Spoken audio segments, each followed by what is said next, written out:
Hello guys, അപ്പോൾ നമുക്ക് ഇന്ന് ഉണ്ടാക്കേണ്ടത് എന്താണ് മൂൺലാമ്പാണ്. അപ്പോൾ അതിനായിട്ടൊരു ബലൂൺ എടുക്കണം. എന്തായാലും ബലൂൺ ഇല്ലാതെ മൂൺലാമ്പില്ലല്ലോ. ഇല്ലെങ്കിൽ കമൻറ്റ്. കുറേ ഊതാൻ ശ്രമിച്ചു, എന്നെക്കൊണ്ട് കഴിയുന്നില്ല. അപ്പോൾ ഞാൻ പറഞ്ഞു ഏകദേശം ഒരു ഷേപ്പൊക്കെ വന്നണേ, ഇത്രയൊക്കെ മതി. എന്നാലും കുറച്ചും കൂടി വേണം. അതാണ് എൻ്റെ കേട്ടോ. ഞാൻ കുറേ വീർപ്പിച്ചു, പക്ഷെ ഒന്നും ആയിട്ടില്ല ഗൈസ്. അതിനുകൊണ്ട് ഞാൻ പിന്നെയും ഇങ്ങനെ വേർപ്പിക്കുകയാണ്. ഏകദേശം ഇതൊക്കെ മതി ഗൈസ്. ഇനി നമുക്ക് സംഗതി എടുക്കാം. ഇനി നമുക്കിത് കെട്ടിയിട്ട് നോക്കാടോ. വാ. കുറേ നേരം ട്രെയിനിങ് ചെയ്തിട്ടാണ് നമുക്ക് ഈ ബലൂൺ ഒന്ന് കെട്ടാൻ സാധിച്ചത്. അതുകൊണ്ട് തന്നെ കുറേ നേരമായി ഇത് ഞാൻ പരിശ്രമിക്കുന്നു. കേട്ടിട്ടില്ല, പക്ഷേ ലാസ്റ്റ് ടേൺ ഞാൻ പറഞ്ഞു എൻ്റെ മനസ്സിൽ ഫൈനൽ ഇത് പൊട്ടിയ ഒരു ബലൂൺ കൂടി ഉണ്ട്. അതും കൂടി ചെയ്താൽ എന്ത് ചെയ്യുമെന്ന് എനിക്കറിയത്തില്ല.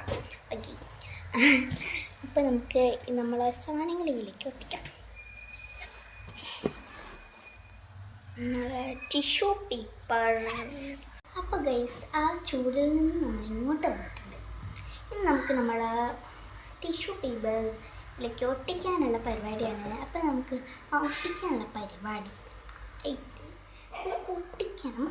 പക്ഷേ കാര്യമുണ്ട്, നിങ്ങളിതിങ്ങനെ കാണിച്ചു തന്നാൽ ഇതൊന്നും തീരത്തില്ല. അതുകൊണ്ടാണ് നമുക്ക് ചെയ്താൽ വരാം. ഞാൻ വിചാരിക്കും പശ ഉണ്ടാക്കിയിട്ടില്ല.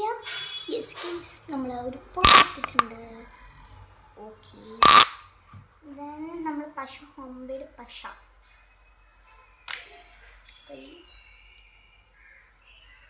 ഒട്ടി പിടിച്ചിട്ടുണ്ട്, അത് കളയാം. Okay, then we add some pasha. അടിപൊളി homemade pasha.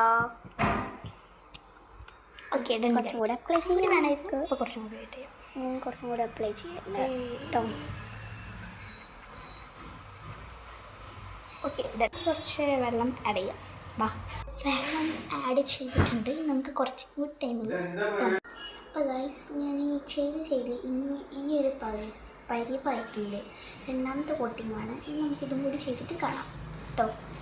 അപ്പോൾ ഗൈസ്, തട്ടിപ്പൊളിയാണ് എൻ്റെ പശ കഴിഞ്ഞ്. അതിൻ്റെ ലൈറ്റും കൂടിയൊക്കെയാണ്. അപ്പോൾ ഇത്ര നോക്കുള്ളൂ. അപ്പോൾ ബൈ, പിന്നെ കാണാം.